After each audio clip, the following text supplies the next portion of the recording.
Welcome to the Wedco podcast, where wedding wisdom meets street smarts. We're dishing out all the tips, tricks, and wedding goss to take your wedding to the next level. Time to ditch the formalities and get this party started.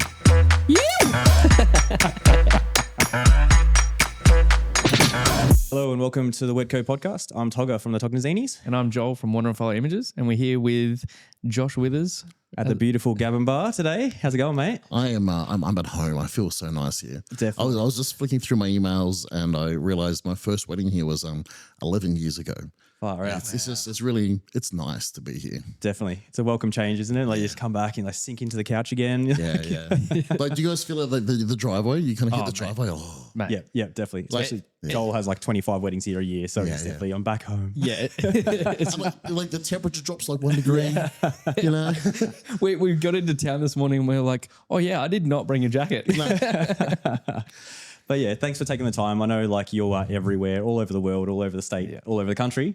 So thank you very much for fitting us in and coming up here today. it's so nice to see you guys and nice to talk weddings. I try to talk weddings with most people and no one wants to hear it. Yeah. Yeah. And recently made the shift. Yep. Yeah, well, so since maybe 2013, 2014, I have I've been on a plane for weddings, and so we lived on the Gold Coast, and we'd just fly places, which is lovely. Because, and by the way, there's nothing special about that. People say, "Can you do it?" I said, "Yeah," and we did it. There was I don't have any great destination wedding Bible or kind of destination wedding masterclass I can sell. Why not? I You just need that. answer emails and they pay the invoices and it works. Yeah. And so we've just been traveling for a long time. Yep. And then I thought, well, if we're traveling, we can just live where we really want to live. Yep. And we really wanted to live in Tasmania. Yep. So we did. Perfect. And loving the shift so far. Yeah, we live in heaven, mate. Yep. I like probably the only negative is that I now look at everyone who doesn't live in Tasmania and think, oh, you're not living your best life. Yeah. Come on down. I just look at everyone else on the planet with pity. Yes. You're like, you idiot. Down on them. Up actually. It's like, I remember like I think I'm doing pretty good on the whole freaking fly thing, and then it's like at the end of each year you have like how many miles you've flown. Yeah, And I'm yeah. the same thing. You're just looking down on me. No, but it's pretty amazing. It's like I did that last week. Yeah. But even as far as like keeping family life, like traveling around with the family, you're living abroad, you're over here for 3 months, you're here for 3 months. How do you find that? Like, is that a challenge in itself? Look, it just comes down to discipline with all things in life. I remember a long time ago, someone repositioned my thinking on just living the kind of life we want to live. Because we always talk about goals. Like, I've got a goal to lose kilos or to do work, or we've got these goals. And goals are lovely. And I'm not crapping on goals today. But they said reposition it as a standard. Yep. That this is the standard of life we want to live. Yeah. And then once you've made that decision, it turns out the life kind of starts turning around to meet that standard. Like if you've decided on the standard, life somehow meets that. And so we've got a standard where I want to be an 80-year-old guy, and my grandkids love to see me. Yes. And like my kids and I, we talk and we go on holidays. And so being an 80-year-old guy that has that relationship with the kids and grandkids, that starts today. Yes, for sure. And so I've got to make decisions about what we do today. And so we work hard. We also, what's the opposite of don't work hard? We family hard. Yeah. And so that sometimes that involves the kids coming with us. Yep. Sometimes we look at the price of the tickets and I'm like, oh, just dad's going this week. Yeah. You guys stay here. Yeah. You feed the chickens.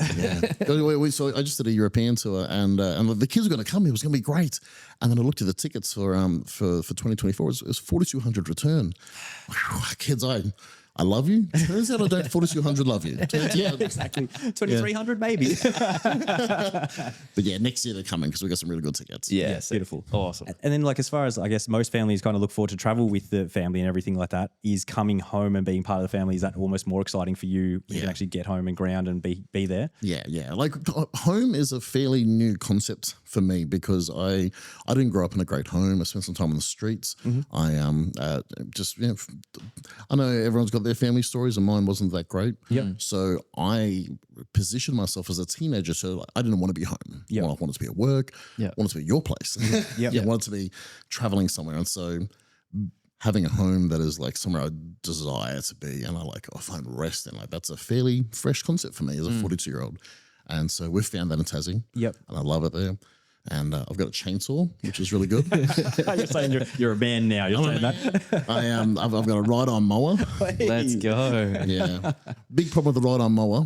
It's too new. Yep. And so it's kind of slippery. Yeah. And so it's a real core activation workout. Doing like I'm holding on for dear life the whole time. The next day you just got DOMs. Because we're slipping and sliding. I don't know if they make it. I'm going to get a seatbelt for my mower. I think. There we go. Just get the kids to do it, mate. Yeah. All right. Shall we move on to weddings? Yeah, I think that's the topic we could talk about. Yeah, perfect. So Before we get cranking, do you want to give the viewers a little bit of an overview of who you are and what you do? Yeah, okay. So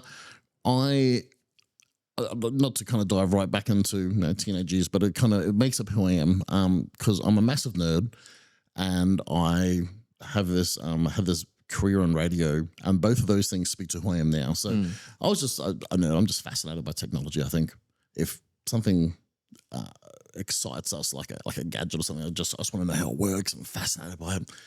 And then from that I went into radio as a commercial radio broadcast engineer, and then obviously on air as a breakfast radio announcer.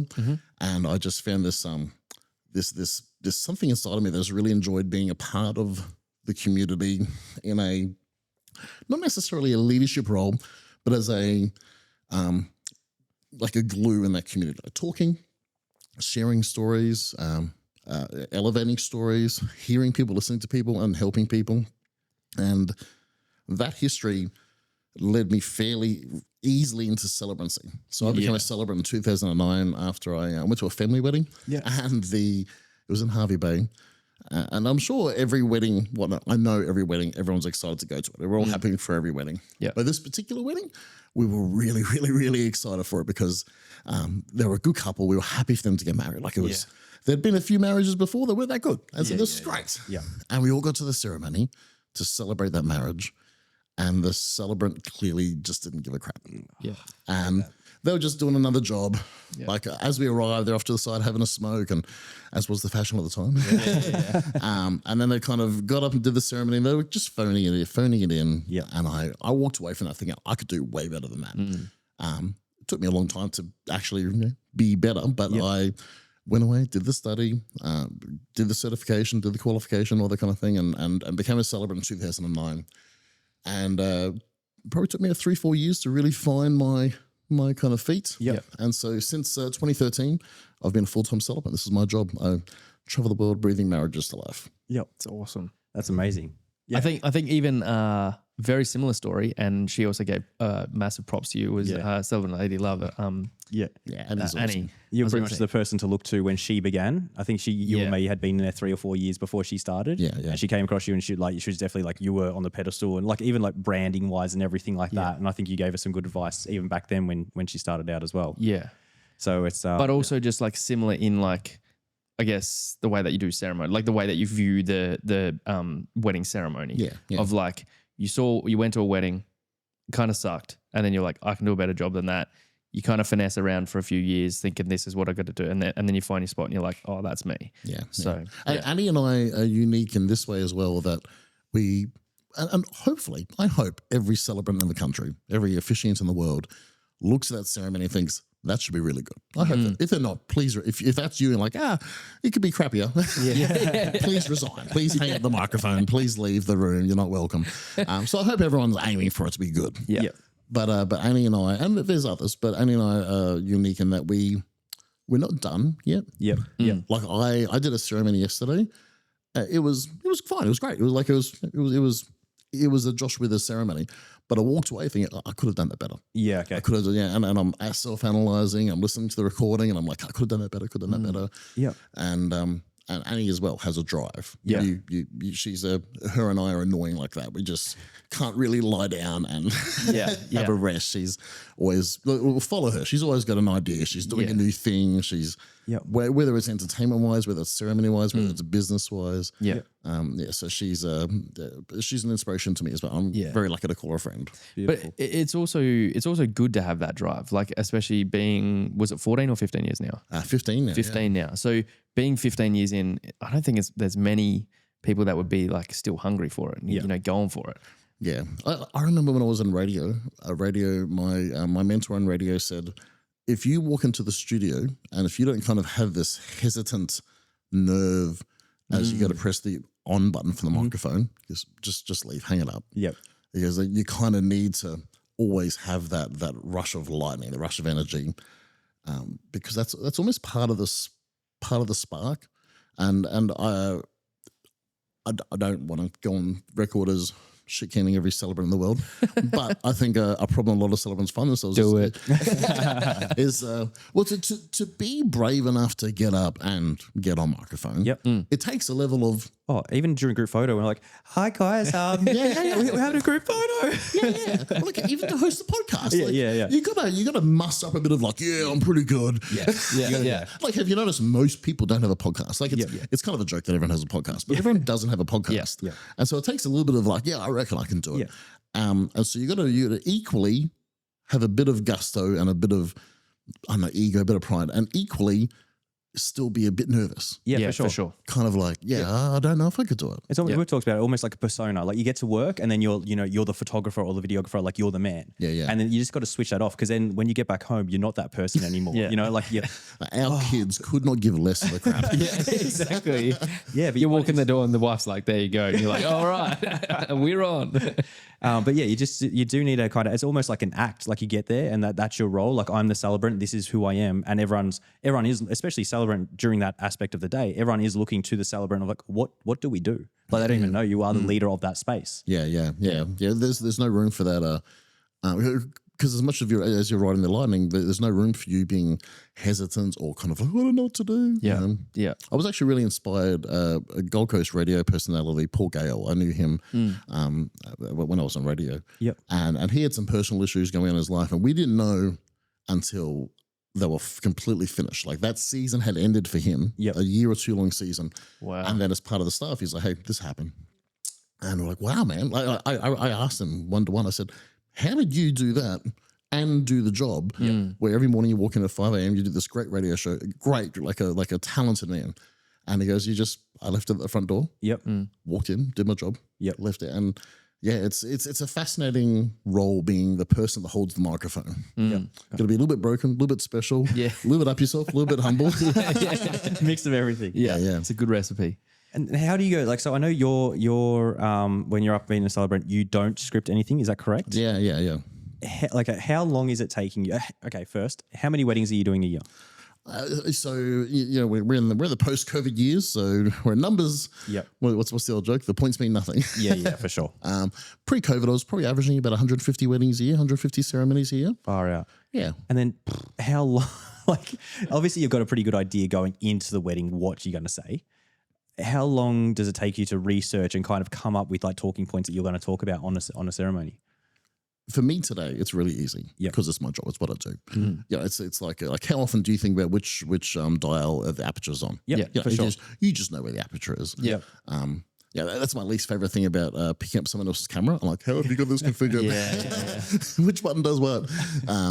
Because not every camera is the same. So the same with not every celebrant, not every ceremony is the same. So the way I pitch it to celebrants, because celebrants are always asking me, fascinated, because almost every other celebrant on the planet, has a script they read from, and they might go off script a bit, but they've still got the paper or the iPad or the Kindle in front of them. And I don't. I just stand there with a microphone. But you might notice that as I sit in front of you both, I haven't got a script in front of me. I'm just talking to you like a human. And so there's three factors that go into that.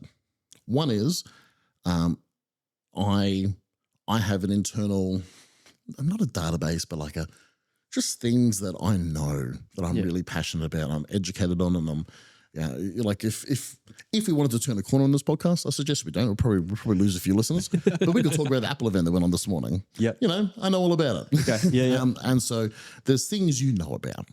And so there's a bunch of things that I know about that I can just talk about without having a script. But if you want to talk about the blood-brain barrier, or if you want to talk about gardening, it'll be a very short conversation. I'll need a script. Okay. Soil's great. Wow. I'm learning about probably know now. And so there's a list of things I know about. Second of all, you've got to bring what you know into the context of where you're talking about it. So I'm talking about a couple's marriage, and I'm celebrating them, and so I meet with him, we talk, we ask a bunch of questions. I don't like questionnaires. I don't like burdening them with more stuff. I feel like couples have got so much on their plate with weddings. The last thing they need is another bloody email, another questionnaire or whatever. So I just talk to them and ask them questions like a human. And I do take notes. I've got great notes. Yep. And when I'm taking those notes, the spirit of those notes is I'm writing notes for future Josh. When future Josh reads this, he'll like, oh yeah, I know what he was talking about. Yep. And 10% of the time that doesn't work out. 10% of the time, future Josh is like, what the hell was he on? What's this? Did he do acid before this? And then the third thing is actually just really simple and human. Just reading the room. Yep. Yeah. You know, we've all been there. We've been in that middle of January wedding ceremony in Queensland, and you guys as the photographers who can kind of retreat to behind a tree, you're like, oh, this doesn't go on too long. Yeah. Let alone grandma who's on the front row about to pass out. Totally. For sure. And so whether it's weather, whether it's heat, whether it's kids, whether it's timing, you just kind of read the room and you're like, well, how? So I've got these two kind of caches of like context and what I know, but how do I fit it to what's going on? Yep. Because sometimes, and you guys can probably think about these as well, there's been ceremonies where like, I hope this isn't a quick one. This is really special. Yeah, for sure. Like it's a good temperature. Totally. Like the crowd's just vibing. Yeah. And the couple are just like in a zone. They're into each other. Yeah. And I'm like, we're just gonna hang in this for a second. Like not too inoffensively, you know. Yeah. I'm talking like another 60 seconds or whatever, you know. Yeah. But we're just gonna kind of slow down. It's gonna slow jam. Yeah. But then there's others like, let's get this over with, you know, or like I think of a ceremony I did in Florence earlier this year, and like as I'm doing the ceremony, the couple don't know, but I can see like a big ass thunderstorm coming. Yeah. But they're vibing. Yeah. So it's like two of those scenarios are like, wow, how do we do something special without I know, but actually, So that's all I do. I know what I know. Yep. I've got things that I like to say in ceremonies that I think are good. I know the couple. I get to know the couple really well. Yep. And then just read the room like a normal bloody person. So has there been, I'm sure there's been moments over the last 15 years that have shaped and molded your interactions. Any funny, crazy, wild things that might have, like that one time that you're like, oh my God, I'm never doing that again? Or yeah, so actually, you know what? It wasn't even, I was merely a guest. I was just a guest. Yep. And there's two of these scenarios where I was a guest. One of them was, it was a family funeral where my late father-in-law was due to give the eulogy. And ahead of the funeral, he'd given the priest a copy of the eulogy, just like an FYI, hey, here's what I'm doing, just so you know. Yeah. The priest gets up there and just like does the whole thing. And Dave, to his credit, he's a spirited orator. Yeah. He just got up and just ran with it. wow. And so that taught me you've just the best laid plans of men, you know? Yeah. But what that also gave me was the celebrant doesn't have to do everything.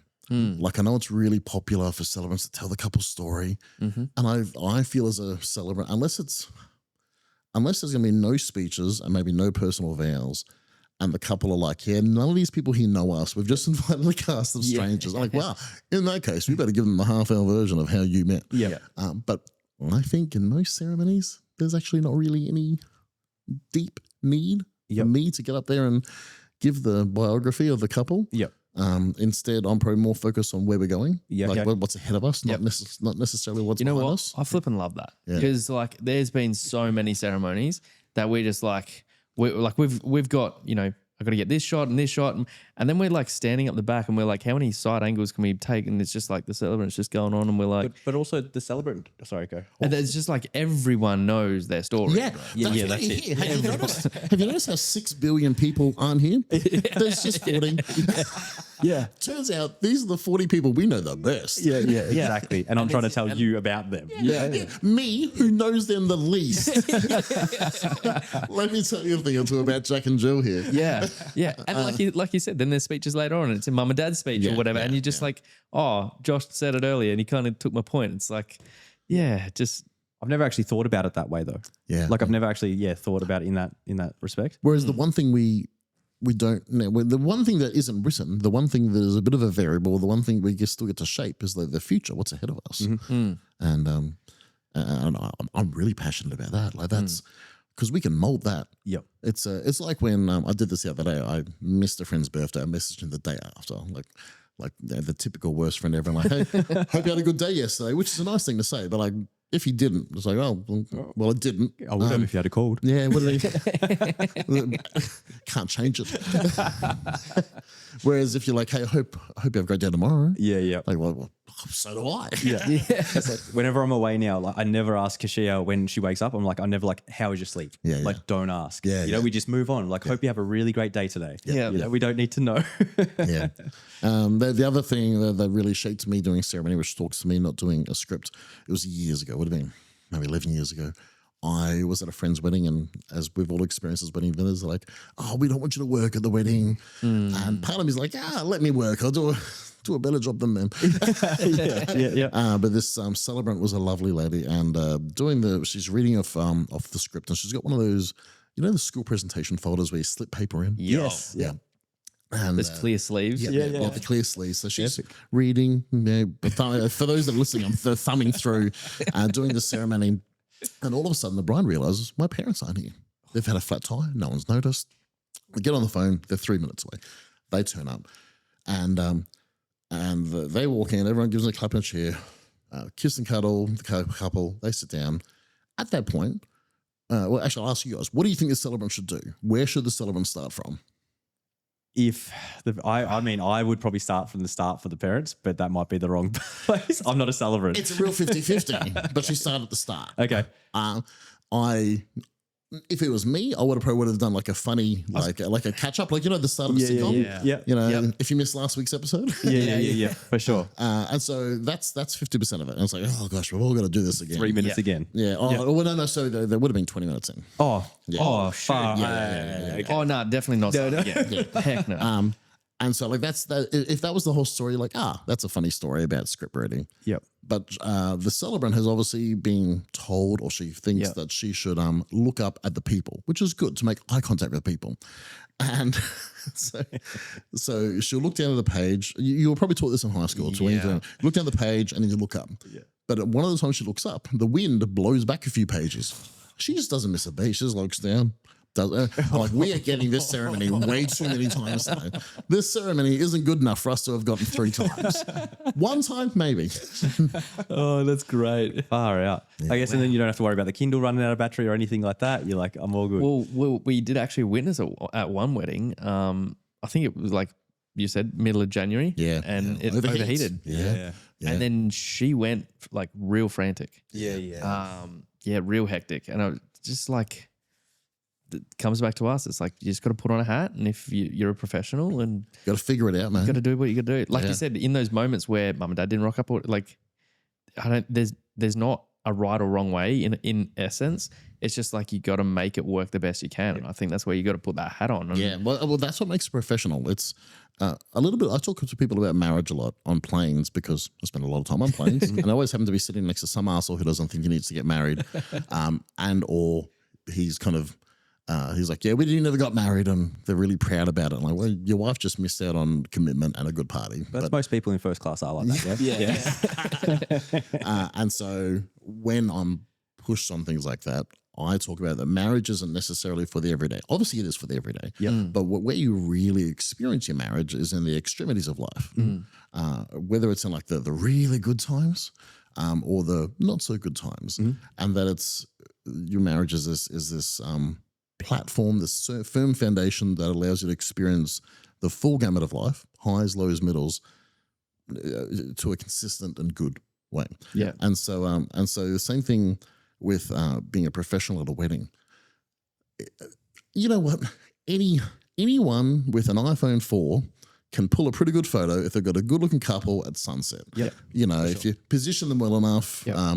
You know, like I did a camera test on the phone I've got now. That's like every photographer these days with this film vibe. Yeah, absolutely. Like if you guys want to get a good iPhone photo, get an iPhone 5 or 4. It's actually kind of a vibe. So my 5-year-old daughter can get a good photo of a couple in the sunset if they're positioned well, blah blah blah.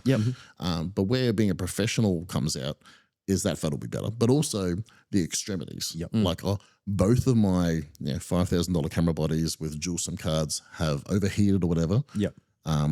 So we're going to pull an iPhone out with RAW mode. Yeah. Or heck, we're going to start sketching. I don't know. Yeah, for sure. But that's where a professional comes out, is like, really the extremities of the wedding. Yeah. Like I do a lot of weddings where, too many weddings in my opinion, where they've got, my friend a photographer, my friend does real estate photography, or my friend does, I had one that do equestrian photography. Yeah. I'm like, oh, that's cool. Like they obviously know, the exposure triangle and that's cool. Yep. But like that first kiss, then exchanging vows, like that, you just got to get the effing shot. Yeah, exactly. Yeah. And that's where a professional comes in. Yeah. And like you see too many of those now that we've got a social media, where I saw one and it was like they went and the celebrant was like, oh, you can kiss your bride. And the photographer's out to the side and he's like, no, not yet. Oh my gosh. And I was like, bro, you. Oh no, the celebrants. Let's do it again for the photographer. Stop doing No, that, everyone, I've already got it. It's fine.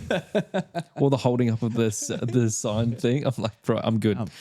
So, like, where do you sit at the moment? Because obviously you do a lot of elopements and you do a lot of big weddings as well. Yeah. Is that kind of a half-half split at the moment, or where does that sit? At the gym, they say you should do like arm day, leg day. You can chop it up a little bit. And I kind of see elopements and weddings as like arm day, leg day. Yeah. Yep. I like both of them really well. Okay. Because at a wedding, I'm sure you guys can agree that when, particularly if you turn up, like I turn up, an hour before ceremony. Yep. And even there's like the ceremony hasn't started, but that locomotion has left the station. There is momentum. It's chugging along like a steam train. Bridesmaids are bridesmaiding, vendors are vendoring, and there's certain things. There's like, it's almost to the point where if I didn't do anything, like they would notice. Yeah. There's this locomotion going, and it's kind of cool to jump on that train and like feel that rush and feel that energy, and we're all there for this thing. And so I find weddings really easy in that regard, because there's just so many moving parts, and I'm really calm and cool through that. And usually I know a lot of the people doing things, and so there's this trust and there's this beautiful flow. And so still work in the fact that there's obviously a moment where I've got the microphone, everyone's listening to me, and I've got to do the thing. But there's this beautiful momentum, and that it feels really, really easy, particularly after 15 years. Yep. Whereas an elopement, I would turn up and the steam train is parked at the station, and it's got no coal, and I've got to push that baby out of the station. Yep. But I also love that. Yeah. Okay. Like that's a really like I kind of feel like it doesn't have to be the celebrant, but at an elopement, there's got to be someone who really cares about the elopement. Yeah. Which is what I love about my wife's business, the Elopement Collective, is like there's this team where like we really care, and so I've got to make it happen. Yeah. Like the vibe, the spirit of it, what's happening. Everyone's looking for a bit of leadership. Yeah. At a wedding, there's signs, and there's one. There's 100 chairs set up over there, and there's a waiter handing out drinks. There's this directional thing. But in elopement, it's all very raw. And so I like both of them really equally. And a good week for me is if I do an elopement or two through the week. Yeah. Wedding two on the weekend, I'm like, oh, that was nice. Yeah. So I really struggle with elopements. Really? Like just the energy, like you're saying, it is all like it becomes all on you. Yeah. And it's hard. And it's like when you're at a wedding and there's 100 guests, you're one person out of 100. Like no one's looking at you. It's fine. You can kind of just go into the background and do your thing. Yep. When it's you and you're at an elopement and there might be 5 people there, you are a big presence. Yeah. And I feel like you're almost putting in, like you have to give a lot more. Especially as a celebrant, you've probably got to be a different level of celebrant if it's just you and the couple versus a big wedding. Yeah. No, I come home from an elopement more exhausted, like emotionally exhausted than a wedding. But I guess that's why elopements, they are a different thing. An elopement isn't a small wedding. It's not a mini wedding. It's not an intimate wedding. It's, I guess, in a legal sense, yes, someone got married. Yes, it's a wedding. Yep. But it's not a wedding. Yep. And an elopement is this intimate thing for the two of you. And it just so happens it might have a few witnesses. Yep. But I would argue it doesn't have any guests. Yep. You're not hosting. Yep. It's this much more very directional thing. Yep. Whereas a wedding, you are hosting. Yep, for sure. Yeah, definitely. Come to my wedding. I'll host you. I'll feed you. I'll give you drinks. Yep. And we'll put on some entertainment. And hopefully we as the hosts, we get to enjoy it as well. Yep. And that's a big encouragement to couples, is that like make it so you can have fun. Yeah. Don't work at your own wedding. Yep. But you are hosting. Joel and I were talking this week about like traditions. Yeah. And I feel like kind of elopement and, a wedding, they're kind of on almost not opposite, but they're different ends of the spectrum. Yeah, they are, yeah. And then also the big shift over the last 5 years especially have been like, it's your day, don't care about what anyone else thinks, it's yours. Yeah. And like I'm on Not really. I'm like now I'm definitely, probably 5 years ago I was definitely on that train, but now 5 years later I'm like, it isn't all about you. Like if you're deciding to, like you said, host a wedding, it isn't all about you anymore. Yeah. And we were talking on the way up, but like if you want it to be about you and it's just you as a couple, elope. Yeah. Yeah. So yeah, no, 100%. A wedding isn't about you. Like you're the theme. Yep. It's like a party themed on you. Totally. And like, yes, you get married. Yeah. But yeah, you're hosting. You're hosting the biggest party. Yeah. Yeah. So, it's just interesting. There's been a few chats on different podcasts and everything this week, and I was like, oh, I don't agree with that. And it's different countries are in different cultural movements. Like America is, I think from a wedding culture point of view, America's about 5 to 10 years behind Australia. Okay. And so, so we started the Elopement Collective in 2013. Yep. And I feel elopements are really starting to come around in America. Yep. Even post, like, yes, they were a thing through COVID, but not really. They're kind of, and now that elopements are on the menu, well, you get different menu options. And so if you do want it to be all about you, don't have a wedding. Yep. Because a wedding, you are hosting. There's actually a really good book called The Art of Gathering. Okay. And I think about this a lot. I might not deliver it well here because I haven't fully articulated it, but the author talks about dinner parties. And she goes, people always want to have this like chill. We're going to have a chill dinner party. Like, come around my house. We're like, it's just going to be chill. Just the three of us. We'll just chill. Which sounds like a blessing. It's like I'm saying, hey, come to my place. It's not going to be hard work. Like it's not, just the three of us having We're food. not getting the shades out. It's just chill. But there's a real laziness in chill. Yep. There's no direction. There's no. And look, if the three of us we could probably talk for a couple more hours. So the three of us will probably get along. But particularly if you're hosting a dinner party with, say, a couple of different friends, you want to find a place where there's just a little bit of leadership or direction or structure. Not to a point where it's like, all right, guys, we've reached that time of the dinner party where we're going to exchange. Put our keys in the box. Steve goes to the dinner parties and the rest of us. But so just a bit of direction and leadership. Steve's normally mood. Yeah, exactly. How many kids have you got to get made? Yeah, so nice. It's all those parties. So there's a real art to gathering people together. Yep. And you got to find that balance between it being. I always try to encourage my couples to pare back from having activity after activity after activity after activity. Yeah. Because you got to make space for people to connect. But then also if there's no activity, if there's no, say, speeches or no, I don't know, film or something. People are like, what's going on? What are we doing? What are we doing? Yeah. They get lost. Yeah. One thing I wanted to talk about, and this is why, like when I kind of reached out to you, we'd talked about having you on the podcast for a while, and then as soon as I saw this, it was the reel that went out about between you and videographers, and I was like, dude, we've 100% got to get Josh on. So, obviously, over the years, I've seen you're good at, let's call it clickbait, and drawing attention is maybe good. Shining the light. Yeah. And I'm not, I want to preface this being a videographer. I fully understand where you're coming from. And it was actually very comedic that after I'd watched that reel, I think it was literally that week, I was working as a photographer with another videographer. Like you said before, he was a music videographer. And then he started duct taping his microphone to the celebrant's mic. And I was like, bro, what are you doing? And he's like, oh, like I've done it with her before. And I went to the celebrant. I was like, do you know he's doing this? And she's like, no.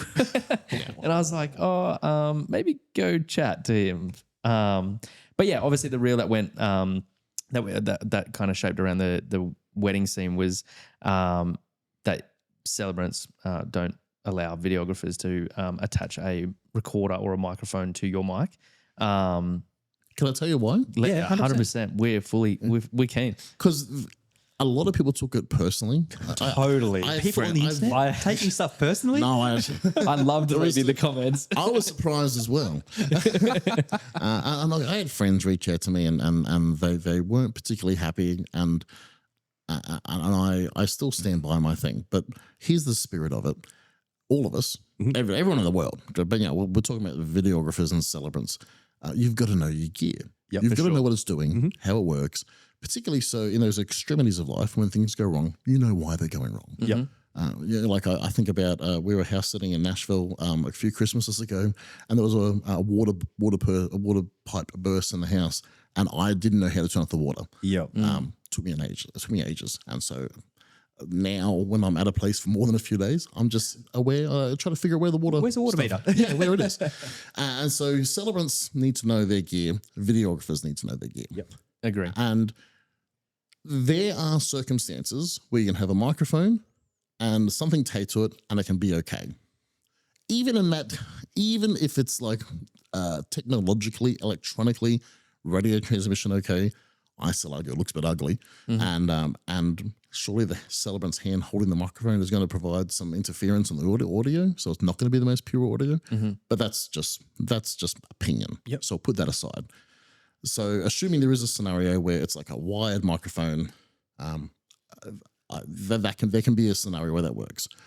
But most celebrant microphones are wired. Yes. Sorry, wireless. Yep. And so they're transmitters. Yep. So when I talk about transmitter, I'm talking about a wireless microphone. It's audio goes into the top, radio frequency comes out the back, and it goes somewhere. It goes to a PA that's got a receiver on it. My microphone is a Sennheiser G4. So it's the Evolution Wireless, which is it's a professional grade. It's not the top professional grade because the top professional grade is stupid money. Yeah. But it's the Evolution Wireless. It's good gear. And on the G4, the whole microphone. Do you mind me asking how much would something like system like yours? So just the microphone, about $1,200, I think it was. Okay. Yep. For the transmitter receiver. Yeah. Okay. Cool. And so the whole microphone is the antenna. The previous model, the G3, just the little bottom bit was the transmitter. But then what they were finding is that people would just hold it by that. So your whole hand would cover the antenna. Yep. Now, if you look up at any radio transmission tower in the world, they're on mountaintops, not surrounded by things. Yeah. Because they need air. Because radio transmission gets interfered with. That's why when you lose phone system, you're doing this. Yeah. So first of all, the hand is already interfering with the radio frequency. You're off to a bad start because you're putting your hand on the handheld microphone, and then strapping another thing to it. Gets in the way as far as radio transmission, but also it's electrical. So there's electrical transmission that can get in the way, and many of them, if they're the little road wireless go, they're also transmitting. Yeah, exactly. 100%. Yep. And particularly, so the road wireless go, I think transmits on 2.4 gig. Mine is on, I think, 1.7 or 8, I think, or 6. Yeah. Okay. 7, I think they are. Yeah, and so they should be fine, but it's just you keep on adding layers of complexity and error on top of things that are already so delicate. Because putting that whole videographer celebrant situation aside, it doesn't matter what you do. Somehow the bridal party always lines up between you and the PA system. Yep. So you've got somewhere between one bridal, like one of the couple, and maybe 1 to 5 or 6 bridal party members standing between you and the receiver. Yep. We call them meat bags because they're bags full of meat. Bags full of meat are a really easy way to stop radio transmission. There's a whole crowd there. There's other devices. Meat bags. Meat bags aren't good for radio. There's reflections. If you ever want to experience something funny, listen to FM radio driving through Bundall on the Gold Coast. As you're driving kind of parallel to the wall of skyscrapers, you'll find the radio transmission will get a little bit etchy because just say you listen to 90.9 CFM where I used to work. 90.9 CFM's coming in from the right, from Mount Tambourine. And so you receive 90.9, but then it bounces back off the high rises. Okay. And you get a little bit of an off-channel thing. And there's a bit of distortion happening. Most people don't care. I do. Yep. So radio transmission is really hard. Audio is really hard. We all need to know our gear better. I agree. So that we can figure out how to make it work. My problem with the videographer I worked with that day was they don't do line out. Yeah, that's ridiculous. You've got to do line out. 100%. I've got the world's best line out. Yeah. Yeah. What's your ideal situation for a video? Like obviously line out. Yeah. And I think it was the next day after I watched that reel. Like the amount of times we got those little Sony, like they don't have any transmission. TX660s or whatever. They have saved me at so many damn weddings. Only because of like it'll be talking and then it just like cuts out for 30 seconds or whatever. And like you said, that could be because of that. but I wasn't like, I thought I was doing an amazing thing having one of those because it wasn't one of the wireless GoPros and it didn't send out any signal. Yeah. What's the ideal But most situation? of the time that it does cut out, it's because that system's like 600 years old and it's like celebrants need to. Look, if you see a MyPro logo on it, if you see a JB Hi-Fi price tag on it, like it's you're working with trouble. Yeah, okay. So you got to have good gear. Yeah, Bose, like a Bose and Sennheiser. lab for you. Yeah, or? so I'm happy with the lav mic. Yep. Obviously, line out is I provide 2 lines out. Yep. 2 line outs. Lines out. Yep. One from the receiver. So my Sennheiser receiver has a 3.5 mil. So that's kind of that's external to the PA system. Okay. And then also there's a 6 mil line out from the PA system. Yep. Which I believe is actually better to receive it before it goes through PA because then it doesn't pick up any reverb or anything like that. Yeah, no audio adjustment. Sometimes there's a little bit of noise on channel. Like I can be honest with you. I noticed this week my Bose S1. There's just a bit of noise on it. I think it's just been in the rain a few too many times. Yeah. It's due for replacement. Yeah. So, yeah. Does your mic, like, will it ever drop out? Like, say someone hasn't got something on it. Yeah. Like, just because radio's hard. Yeah.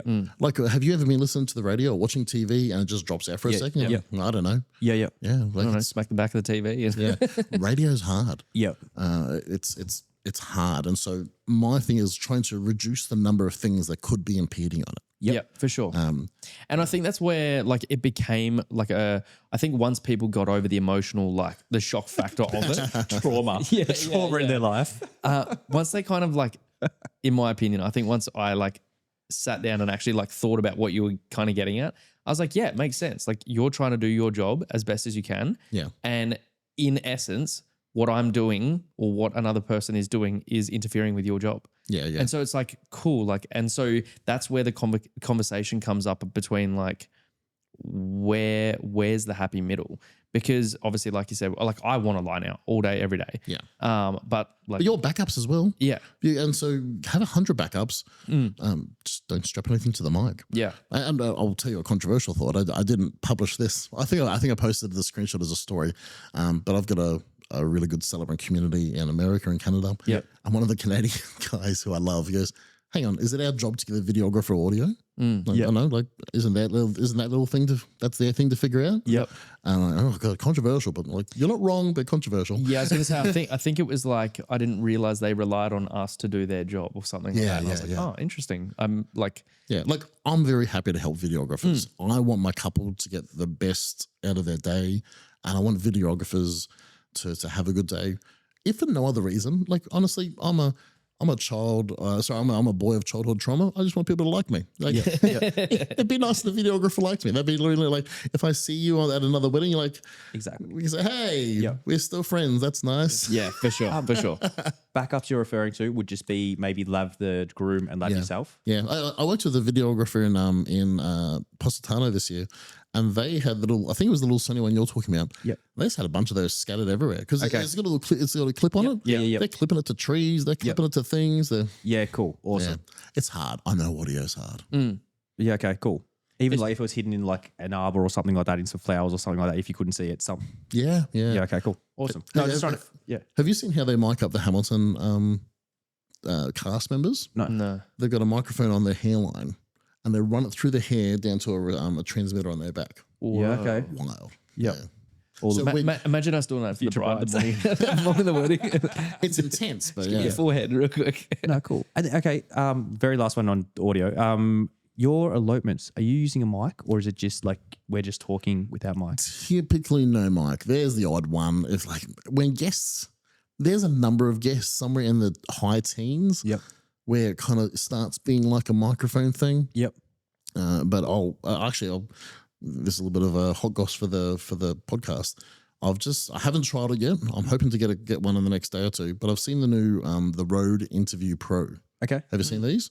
No. So it's the standard Rode wireless gear that we all have come to love and know. But it's a handheld mic. Yep. And so it records on the mic.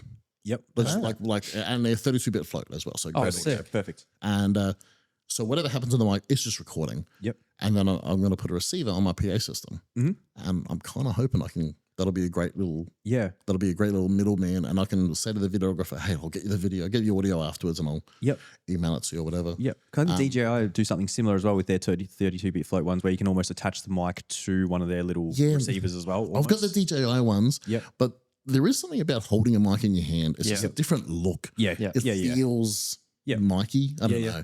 Because the Rode Wireless Go, they're kind of the standard transmitter receiver. The Rode does sell a plastic, like almost like a 3D printed holdy thing. Which kind of is enough, but it's also So this is like a full-fledged mic. Proper mic. Proper handheld microphone. And so I'm going to try that, but I'll use that for elopements just to get audio recording as well. It's kind of like, it looks a little bit more normal to record audio on. Definitely. Definitely. Okay, good to know. Yeah, it was just like, it was all on me. I had an intimate wedding the other day. It had like 15 people, and I just assumed the celebrant would have a mic. Yeah, see, 15, it's kind of on the edge. I didn't even think about it. So I'm like, I took, line out, all that kind of stuff. And then same thing, he didn't have one. We're on the beach. There was so much wind. And same thing, I just like had the pencil mic in his. I had 2 lav mics like lined up to everyone. But it was so just like on the fly, like, oh shit, like what am I going to do here? And then you're almost like still hit and hope that I really hope this is good. you know? Yeah. Like, I really do feel like wedding videographers have one of the hardest jobs at a wedding, because if I've been lucky, I've been on a few TV shows, like live and also pre-recorded, and the amount of just not just gear and effort, but like people that have jobs at a real proper big kid video shoot, it's a lot. Like I've done I was in the first season of Married at First Sight, so the season that no one watched. you blew it up. I blew up that. It was all me, baby. And so they didn't have the budget or the promises or the known success yet to really put staff on it. So that was a small, low budget, like a runner, just trying to make the best of what they could. There was still a lot of people in that. Like if you got Married at First Sight today, a lot more people. And so when I see a videographer rock up and it's just them, let alone they got like a sidekick, and like that sidekick's not earning enough money. Like no one's earning enough money to be here today. Trying to set up tripods and cameras and audio. Like if you're at a regular video thing, like a production, there's like at least one audio guy, if not 3 or 4. Like this is my sole job. Audio. That's all. Like there's a guy that knows cameras and that's all he does. And then there's a guy that says, do this with the camera. I've got a friend that works in Hollywood stuff, and his job is I think asset management is his job. Yes. But like he's an SD card boy. Exactly. Running back and forth. And obviously ingest it and make sure it's tagged and folded accordingly and backed up and blah. But like, that's his whole. That's his big Hollywood role. Exactly. Can we go into a little bit further as well? Okay. Do I choose the date first, or do I choose all the epic people that I want to be part of my day first? As wedding vendors, we've been there. You get the email, awesome couple. They've looked at us on social. They're like, yeah, you're perfect for us. And it's just the perfect inquiry. And then they say, are you available on XYZ? We say no. And everyone lost there. I lost out. You're like, could I cancel that other wedding? I'm sick. How much of a good person am I? Really? Like, who amongst us is without sin? And so I've lost out on revenue. And look, just a little bit of hot tip for everyone in the world. If you don't know, when you buy something, there's an amount of money that goes into marketing, cost per lead, that kind of thing. And so it's just cost us 10, 20, 30 bucks, whatever it is to get that email, maybe more. Maybe they're like, I know my average couple, they've been following me for a couple of years. And they say, are you available on XYZ date? We say no, it's all gone. They miss out on getting me. I miss out on not just money, but also having a really awesome couple that appreciate me and love me. They've been following you that long. And and so if I could change the world, I would say, look, let's just change this up a little bit. Choose all these people. Choose a venue. Maybe just choose, these are the guys I need, or these are the people I need to have at my wedding. And maybe for you, it's venue, celebrant, video. Maybe for another person, it's like venue, florals, photographer. Whatever. Like there's no really right way to do it. And it just wouldn't be the wedding I want to have without these 3, 4, 5, 6. This band. This band. I just want this band. Get the band together. Exactly. No one wants to see the touring Pink Floyd band. I want to see the original Pink Floyd band. And so get the team together and then say, hey guys, you're my people. I'm going to book you. I'm thinking spring 2025. I'm thinking a Saturday. And it's maybe it's a little bit messy, for a day or two there, it's a little bit messy. It was kind of go, oh, I'm available these days. You're available these days. Yep. And yeah, well, maybe someone gets a better system. There you go. There's a website that pops up where they can figure this out. I don't know. But you get an awesome team on a date that they're all available on. Yep. I just think that's a nicer way of getting married. Yeah. I think it's just a nice way for the business to operate. I think it'd be a nice way for couples to get everything they want, and then vendors to have to not have to bend over backwards to try and find places we're available for. Yeah. Yeah, definitely. It'd be like really purposeful too. Like it'd be, the couple would be like, you're my people, this is what I want, and then we can fill in the blanks after that, rather than price please, or like how much? Exactly. How much? Yeah.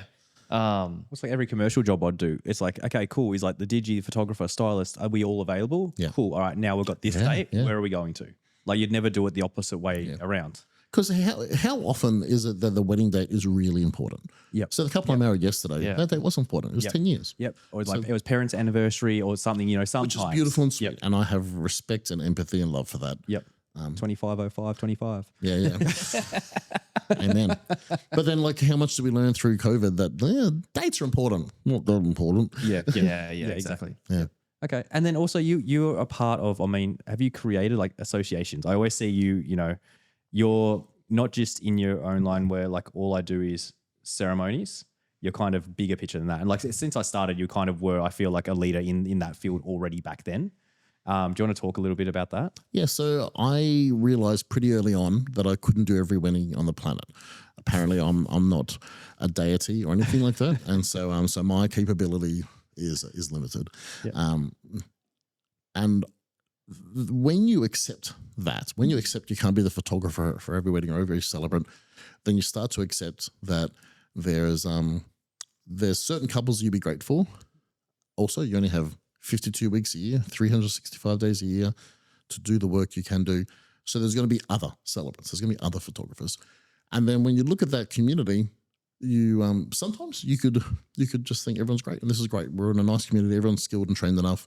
But then I looked at the celebrant community and thought we need some professional development. We need to be better on different levels because everyone's got different strengths and skills. I know one celebrant came from the corporate world and she's just like a gun at corporate-y, businessy systems and but she needed development and other things. Yep. Whereas some of us are really great celebrants and we suck at accounting or whatever it is. And so we all have these little holes. And so it'll be coming on 10 years. Sarah, Ed and I, my friend, we started the Celebrant Institute, which is just a professional development body to try and build up the body of celebrants so that if I'm not doing a wedding, hopefully they're getting a celebrant who's not just skilled on their own right, but they're equipped and they're professional and they know how their gear works. Yep. And they know how to not double book weddings. Yep. And they know how to do the legalities. I don't think many people know. There's things as a celebrant that can land me in jail. Yeah. Yeah. I've got a complaint from a couple at the moment because I didn't put the address they wanted on their marriage certificate. I put the address of where they got married. Yep. Which is different to what they wanted. Yep. And they said, well, you can just change it. And I said, sure. And then I go to jail for a couple of years. Yeah, exactly. It's fine. I'll see you when I'm out. Yeah. It's Look fine. after my family. I'll just kill the guy. It's cool. Murder's illegal until when you get caught. Far out. Yeah. So the Celebrant Institute is a professional development body that Sarah and I started, and we're lucky to have a community of a couple of hundred people now that are really passionate about trying to be better. Mm-hmm. We meet with the Attorney General's office twice a year to talk about marriage law. Yep. And so we've always got marriage law updates and changes happening. Something not too pretty recently. Early this year, we made we kind of got it through Parliament that you can witness a notice of intent. So that's the paperwork you have to do 1 month before. Yep. You can do that remotely. Yes. And so, right. we can get on Zoom and I can witness you sign your signatures over Zoom. Yep. Which is a pretty big change because the Marriage Act is 60 years old and it hasn't really changed a whole lot. Yep. And was that changed during COVID, but then it went back to the original? Yeah. So they made it a temporary thing through COVID. Yep. But all the laws that changed through COVID for COVID had an end date. Yes. Okay. Yep. And you're like, well, it worked then. Why can't we just keep up with this? Yeah. Which was a hard campaign. So now we've got another campaign to keep on updating the Marriage Act. And that's all with liaison through our members. Yep. Hearing how boots on the ground stuff. These laws or these things don't really make sense. Yeah. Because there's just a lot of archaic law. Yeah. Like we all sign documents digitally now. I do it on a Remarkable tablet. And part of the law says is that one of these forms is to be printed on the back of this form. Yep. So I said to the Attorney General's office, so can you show me where the back of a PDF is? Yeah. What is the back of it? Yeah. So just lots of simple stuff, but also trying to make our jobs better and easier. So we're kind of enabled and equipped to just do the thing, which is get up in the middle of the ceremony and do an awesome job. Is there workshops and stuff like that for celebrants? Like I know videographers, photographers, there's obviously millions. Yeah. But is there something like that in the celebrant world? Yeah, there's the odd thing. It's like I was saying earlier, to get up and be a celebrant, you got to have an amount of gusto that allows you to do that. Yeah. And sometimes that overpowers you and you just think you're really good. Yeah, for sure. For sure. I'm guilty. And so a lot of celebrants don't think they could do better. And so, my encouragement to all of them is that I think we all could. I think we could all. There's different parts of our business that could be doing better. Yep. And we're all in the Facebook groups. I saw a videographer go broke yesterday in one of the Facebook groups. I haven't seen too much of celebrancy. Yep. But there's still celebrants where we can get overwhelmed. I get phone calls every week from celebrants that have just dropped off the map. Yeah.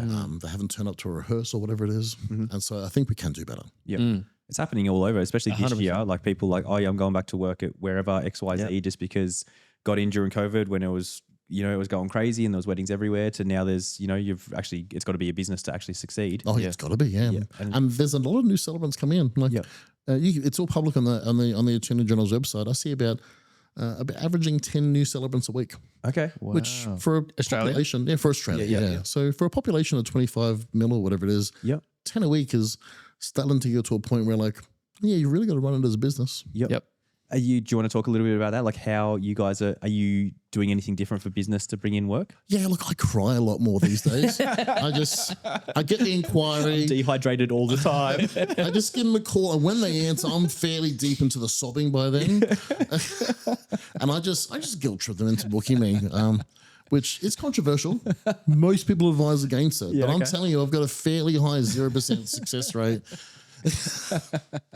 It's a weird year to be in the wedding industry, hey? It is. Yeah, like 2024, it's just, we went through the last couple of years, and I know you guys had Shane on talking about there's different factors that have kind of weighed into that, and I hope and believe that we're getting through it. But then, and as much as all of that stuff, the engagement gap, the cost of living, the post-COVID vibes, elections, I don't know, insert whatever you want. I think all of that's true.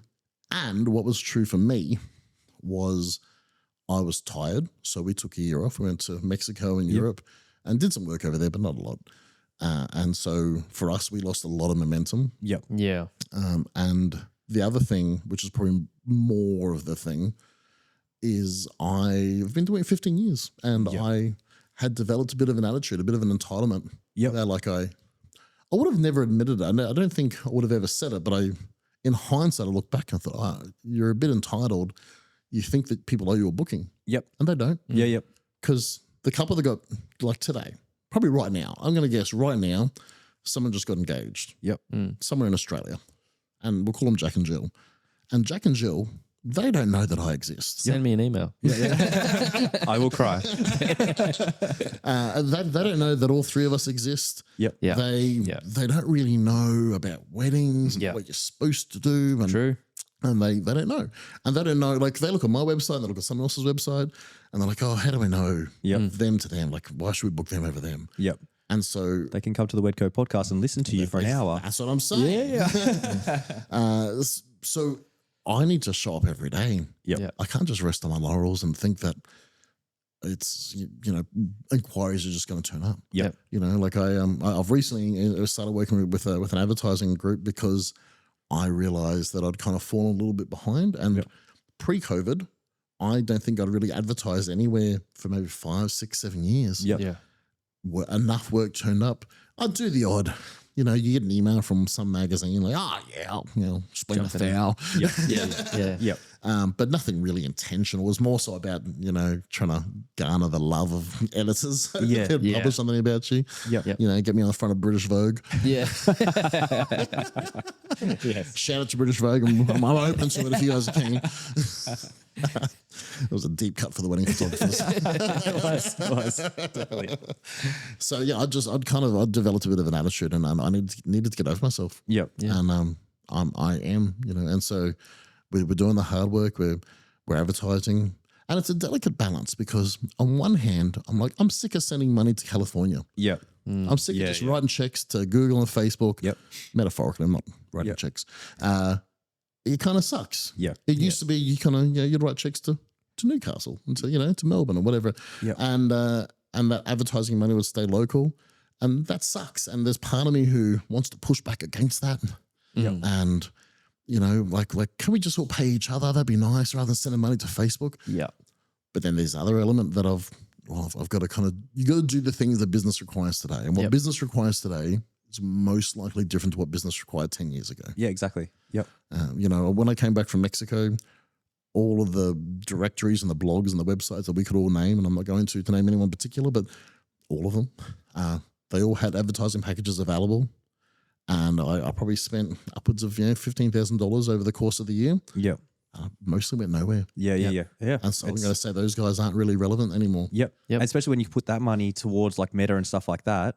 And it's like, I'm probably still spending about 5% of my booking, like whatever I get for a wedding. About 5% is what I'm spending on advertising now. Yeah. But that's so much cheaper than like sending it out to the magazines as well. It's so much cheaper to do that. Yeah. And it's so much more effective. I guess it's the same as like, when Yellow Pages was at its peak. Yeah. It was crazy, but then as it fell off, you're kind of just sending money for nothing. What's Yellow Pages? No, I'm just kidding. I thought you were for real then. Oh, come on. So I used to sit on them when I was driving. That's hilarious. He still does. So you've got to adapt to how, like, I really do have to ask myself every day, like, how does business work today? Yep. Which is why I'm on OnlyFans. Yes, exactly. Check out my toes. jwtoes.com. Yeah, That's why he's got those red band sunnies. The POV. I swear though, I'm going to put this on the record. If you see me dancing on TikTok, that is a sign. That is a call for help. Come and rescue I'm me. not okay. All my tears are gone. That's the song. All my tears are gone. Oh, that's so good. Should we end on that note? Yeah. Awesome. All right. Where do we subscribe to? Oh, too good. Just do an old search for Josh Withers. You'll find me somewhere. Marriedbyjosh.com is my website, and Brits is elopementcollective.com. And Yeah, beautiful. we exist in all the places. I'm trying to exist in more places. I've got a TikTok account. Yeah. I hate it. Yeah. I know all the things you hate, but you just kind of have to. Yeah. Yeah. Perfect. Well, seriously, thank you so much for coming on, mate. Really, really appreciate it. I'm sure you shuffled about 6 flights to be here. So. Look, I'm always saying Qantas needs more of my money. They're doing it tough. They're doing it tough out there. Well, that's how you'd buy all your mics and everything anyway, like all points. Anyway, just like go to the Qantas shop, I'll get my JBL speakers. Thanks, boys. No, thanks so much, mate. Appreciate it. Thanks for tuning in to the Wedco podcast. We're dropping a fresh episode every week featuring industry professionals dishing out the wedding wisdom you need to turn those dreams into reality.